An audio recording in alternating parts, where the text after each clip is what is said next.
It started the way it always starts, with a favor that wasn't really a favor. My sister called on a Thursday evening in March. I was eating leftover pasta at my kitchen counter, half watching something on my laptop, when her name lit up my phone.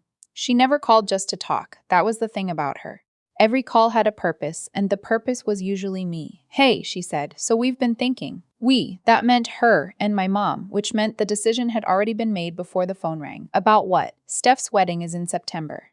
You know how expensive venues are right now. She laughed a little, like the cost of things was a shared joke we were both in on. Mom thinks it would be so beautiful to do it in your backyard. You've got all that space. The pergola, the string lights you put up last summer.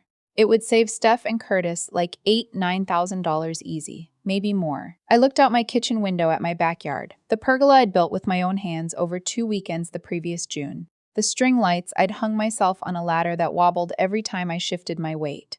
The garden I'd been working on since I bought this house 4 years ago, every weekend, every spare Saturday morning before it got too hot. When would the wedding be? September 14th, a Saturday. I pulled up my calendar. September 14th was clear. I'd need to be included in the planning, I said. It's my property. Of course, she said. Obviously. That word. Obviously. Like it went without saying. Like I should have known better than to even mention it. I'm 31.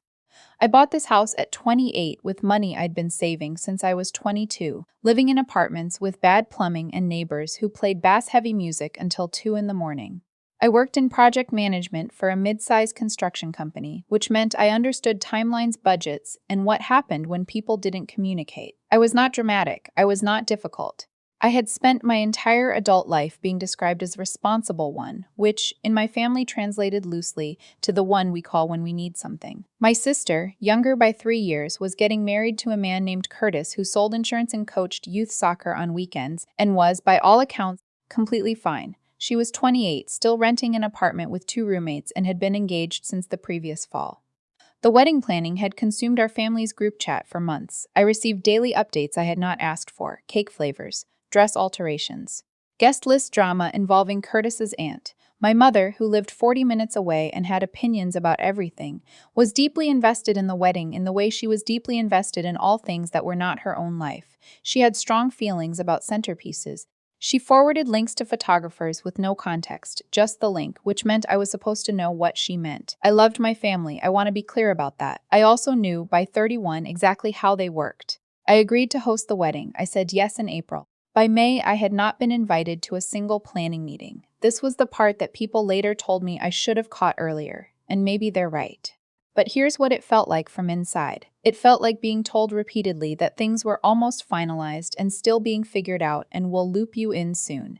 It felt like the text threads that went quiet when I asked questions. It felt like my mom saying, "You don't need to worry about the details, you just need to have the space ready." My space, just the space. In June, my sister sent me a list of what she needed from the yard. 12 round tables, which I did not own. A tent in case of rain, which I did not own. A catering setup area near the back fence. Parking coordination for 42 guests. A quiet corner for her grandmother who used a walker, which meant I'd need to clear out the raised beds I'd spent 3 years growing along the left side of the yard. I started to understand what loop you in soon had meant. I asked my sister when we could talk about logistics. She said soon. I asked my mom if there was a planning meeting I could join. She said it was mostly handled. I texted my sister again 2 weeks later. She sent back a thumbs up emoji. I drove 40 minutes to my parents' house on a Sunday in July because I thought maybe in person things would be clearer. My mom and sister were at the kitchen table with a binder, a whole binder, color-coded tabs, a printed seating chart, a vendor contact sheet. I sat down. My mom looked up and smiled. "Oh, good you're here," she said. "We need to talk about the parking situation. We think guests can park on the street, but we need you to confirm the neighborhood rules." I looked at the binder, then at my sister, then at my mom. "Have you been meeting like this regularly?" "A few times," my sister said. "And I wasn't invited. It's just logistics," my mom said. "It doesn't really involve you. It's my house. The wedding involves you," she said. "The planning is about the wedding. It's different." I didn't say anything else. I answered the parking question. I drove home. I sat in my car in my own driveway for a few minutes before I went inside. The rehearsal dinner was scheduled for Friday, September 13th, the day before the wedding, at a restaurant my sister had chosen about 10 minutes from my house. I found out about it from my cousin, who mentioned she was excited to see me there. She'd texted, "Can't wait for Friday. Are you getting there by 7 or closer to 7:30? I had no idea what she was talking about. I texted back, "What's Friday?" She sent me a screenshot of the invitation. It was a nice invitation. Cream paper, cursive font, my sister's name, and Curtis's name side by side. A photo of them from their engagement shoot, the restaurant name, the date, the time. My name was not on it, not in the list of who was invited, not in the acknowledgments, not anywhere. I stared at it for a long time. Then I called my sister. She picked up on the second ring. "Hey," she said, and I could tell from her voice that she already knew why I was calling. "The rehearsal dinner," I said. A pause. "It's just immediate family and the wedding party," she said. It got really big and we had to cut it down. "I'm immediate family. I mean, the wedding party and their families." "Curtis' side is already like 20 people. It just got out of hand. I'm your sister, I know." Another pause. "I know. And I'm sorry it feels that way. But it's one dinner. The wedding is the whole thing, and you're hosting. You're so important to the whole day. You're so important to the whole day. Like I was a venue, like I was a vendor they'd contracted and needed to keep happy before the event." "Okay," I said. "Are you okay?" I said okay. I hung up. I made myself a cup of tea I didn't drink. I stood at my kitchen window and looked at my backyard. The pergola, the string lights, the raised beds I'd agreed to dismantle to make room for her grandmother's quiet corner. I thought about the binder at my mom's kitchen table, the color-coded tabs, the seating chart that had been built without me, for a wedding that would happen in my yard, while I stood outside the restaurant where my family was eating dinner the night before. I thought about what I was going to do, and then I stopped thinking about it. I knew. I did not call anyone that night. I didn't text. I didn't post anything, didn't vent, didn't reach out to anyone who might talk me out of it or into it or somewhere sideways. I just sat with it. That's the part people don't understand about a decision like this. How quiet it is when you've actually made it. No more second guessing. No more rehearsing conversations in your head. Just quiet. I slept fine. Saturday morning, I called the tent rental company. The reservation was in my name. I was the primary contact because the tent was being delivered to my property and they needed the homeowner's information. This was a detail my sister had handled efficiently and without irony. I told them there had been a change of plans. I gave them my name and my address. They confirmed the reservation, and I asked them to cancel it. They asked if I was sure. I said yes. They said there would be a partial refund processed to the card on file, which was my sister's card, which meant she'd get some money back. I thought about mentioning that, and then I didn't. It seemed beside the point. I called the table rental company next. Same situation. Same name on the reservation, same address, same result. Cancelled. The catering company took a little longer because I had to be transferred twice and explained twice that I was the property owner and the event was no longer taking place at my address. The woman I finally spoke to was polite and a little confused and asked if I wanted to reschedule. I said no. I spent the rest of Saturday doing things I'd been putting off. I reseeded a patch of grass near the back fence that hadn't come in right. I moved some of the raised bed soil back into place. I rehung the one-string light strand that had come loose from the corner of the pergola. I made dinner and watched TV and went to bed before 10. My phone started ringing at 7:14 Sunday morning. Mom. I let it go to voicemail. It rang again at 7:16, my sister. Then Curtis, then my mom again. Then a number I didn't recognize, which was probably Curtis's mom, whose number I'd never saved. I got up and made coffee. I read the news on my phone while the coffee brewed. The tent company had apparently tried to do a confirmation call the evening before and reached my sister's alternate contact, which was how she'd found out sometime on Saturday night. I didn't know the exact sequence, but I could piece it together from the voicemails. My mom's first voicemail, "Honey, I don't know what's happening, but we need to talk. Call me." My mom's second voicemail, "I just spoke to your sister and I need you to explain what you did. This is her wedding. This is her wedding day. Please call me." My sister's voicemail, she wasn't crying, which I had expected. She sounded tight and controlled, the way she got when she was very angry and trying not to show it. "I need you to call me. I need to understand what happened. The tent people said you canceled. The tables, I'm trying to reach the table company now. I don't, just call me." Curtis's voicemail was short. He said, "Hey, I don't really know what's going on. Could you maybe give us a call when you can?" Curtis, I thought, was going to be fine. He had the energy of someone who dealt with difficult situations by staying neutral until he understood them. I almost felt bad about Curtis. I didn't call any of them back that morning. I poured my coffee and sat on my back porch, which was quiet and cool because it was early September, and the air in the morning still felt like summer trying to decide if it wanted to stay. My sister texted at 8:02, "Did you actually cancel everything? Please tell me you didn't actually do this." At 8:47, the caterer just confirmed, "You canceled it. What is wrong with you?" At 9:13, Mom is devastated. "Do you understand what you've done?" I read all of them. I set my phone face down on the porch railing. The thing about silence is that people interpret it as whatever they need it to be. My sister interpreted it as cruelty. My mom probably interpreted it as guilt. What it actually was that I had nothing left to say that I hadn't already said. I had said, I'm your sister, and I'm immediate family, and it's my house, and those things had been answered with a thumbs up emoji and a speech about venue space. I had run out of words. I wasn't going to run out of actions, though. My mom arrived at my house at 10:15. I heard her car in the driveway before the doorbell. I opened the door before she knocked. She looked like she'd been up since before 7, which she probably had. She was still in the clothes I guessed she'd slept in, which was unusual for her. She was the kind of person who got fully dressed before coffee.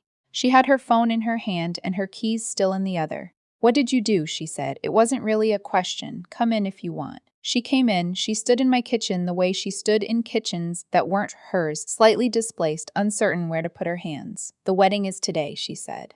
I know. You canceled everything. The tent, the tables, the caterer. I did. Why? I set my coffee cup down. I'd thought about this conversation. I'd thought about whether to be angry, whether to explain, whether to just let it sit. I had decided to just let it be what it was. The rehearsal dinner was immediate family and the wedding party, I said. She looked at me. I'm immediate family. I wasn't invited. That doesn't. She stopped. That's not the same thing as canceling the entire wedding. No, I said. It isn't. But I've been hosting a wedding in my yard for 5 months. I cleared out my raised beds. I've been fielding vendor calls and neighbor questions and parking logistics. I've been doing all of that while not being included in a single planning meeting and not being invited to the dinner the night before, and nobody thought that was strange. She was quiet. Nobody thought to ask, I said, and when I said something, when I said I'm your sister, she told me it was just a dinner, just one dinner. My house was a venue, I was a resource. My mom sat down at my kitchen table. She put her phone down flat on the table and looked at it. The wedding is in 7 hours, she said. I know. What are they supposed to do? I don't know, I said. And that was true. I genuinely didn't know, and I had thought about that too. What they would do, whether they could fix it, whether there was a backup plan that didn't involve me.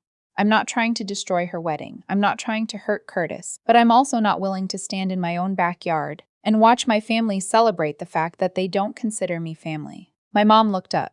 There were tears on her face, which I had expected, which did not change anything, but which still felt like something. She's your sister, she said. She's my sister who didn't invite me to her rehearsal dinner. She made a mistake. She made about 15 mistakes over 5 months, I said. The dinner was just the one that closed the door. My sister arrived 40 minutes later. Curtis waited in the car, which I thought was wise. She looked the way I had never seen her look, which was cornered. She was usually the kind of person who moved through conflict by going around it, finding the angle that let her keep going forward without ever stopping. There was no angle here. There was just the kitchen and me and the fact that it was 3 hours before she'd intended to start getting ready for her own wedding.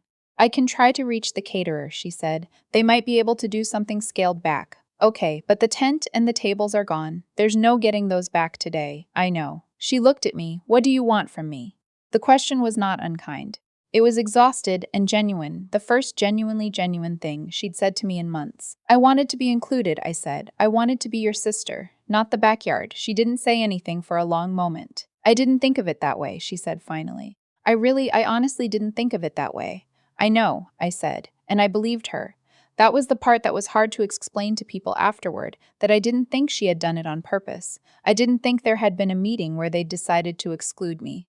I thought it had happened the way things happen in families sometimes, which is by the slow accumulation of small assumptions. She'd assumed I was fine. She'd assumed I didn't need to be included. She'd assumed that because I never made a scene, I was never hurting. She'd assumed my silence was permission. The ceremony can still happen, I said, if you want. I'm not telling you it can't happen here. The yard is yours today. But the infrastructure you planned, that's gone, and that's the part that changed when I wasn't in the room. She nodded. Slowly. We'll figure out the tables, she said. We can rent chairs at least. People can sit on the grass. It'll be different. Different can still be good. She looked at me for a moment. Then she left to go make calls. The wedding happened in my backyard. 51 people stood on the grass because there weren't enough chairs. Someone's uncle drove a pickup truck to a party rental place 40 minutes away and came back with 30 folding chairs, which was enough for the older guests and some of the kids. People stood along the sides and in the back. The ceremony itself was 17 minutes. My sister cried during her vows. Curtis cried a little too, which surprised some people and did not surprise me. The light at 4:30 in the afternoon in September does something specific to a backyard that I cannot explain except to say that it turned everything gold. I stood in the back, near the pergola, and watched. Afterward, my cousin found me and handed me a glass of wine and didn't say anything, just stood next to me for a few minutes. That was more than enough. The reception moved to the restaurant they'd booked for the rehearsal dinner, which could hold the group at a squeeze, and was willing to extend the reservation, because the mother of the bride had apparently called and explained some version of the situation. I was invited. I went. I ate the salmon and talked to Curtis's parents, who were from Ohio and had opinions about the drive and were genuinely warm people. My sister hugged me at the end of the night. She didn't say anything. I didn't either. My mom called me 2 days later. She asked if I was okay. I said yes. She said she'd been thinking about what I'd said. I waited. I think we take you for granted, she said. I think we've done that for a long time. I didn't have a big response ready for that. It was too honest for a big response. Yeah, I said, I'm sorry. I know. She asked if I would come to dinner on Sunday. I said I'd think about it. I went. My sister was there and it was quiet at first and then it wasn't, because families are strange like that. They can wound you and sit across the table from you and pass the bread, and somehow all of it is true at the same time. My raised beds are back in their original position. The tomatoes didn't come back this year, which was a loss, but the zucchini overachieved as it always does. I still have the string lights. I never took them down. Someone asked me recently whether I regretted it, whether canceling the rentals was too far, whether there was a version of that day where I'd talked to my sister first, given her a chance to fix it. I thought about it honestly. The thing is, I had talked to her. I'd said, I'm your sister. She'd said it's just one dinner. The talking had already happened. What hadn't happened was any consequence, any weight, anything that made the pattern visible enough that it couldn't be looked away from. I'm not proud of choosing the method I chose. I'm not proud that it took a wedding in crisis to have an honest conversation with my family. But I am, and this is the part that surprised me, I am not ashamed of it either. For too long, I had let my family read my accommodation as abundance. Like, because I had a yard and a house and managed the logistics without complaint, there was an endless supply of that. Like my patience was a venue they could book and cancel and book again. September 14th was the day they found out there wasn't. In the reflection of my kitchen window, stirring my coffee on the Monday after, I saw someone who looked like a person who'd finally stopped waiting to be included. That was enough for me.